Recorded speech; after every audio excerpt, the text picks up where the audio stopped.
Британско разузнавање. Стармер подготвува центри за мигранти во Македонија, Србија и Косово. Абе, ние недобронамерно ние кажуваме, ние недобронамерно збориме. Не е така.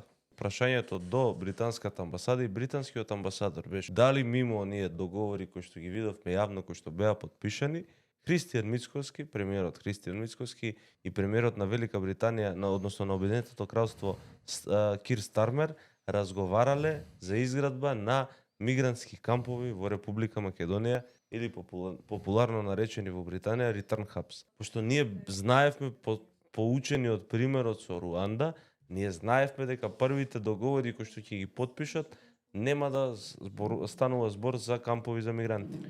Но, веројатно таа тема се разговарала. Мицкоски за британските медиуми не кажа дека не разговарал на таа тема, не кажал дека не е спремен да прими мигранти, така да британскиот премиер Кир Стармер не се откажува од отварањето на вакви мигрантски центри кои што треба да чуваат одбиени азиланти од Велика Британија. Така да, интересантно ќе ни биде во наредниот период.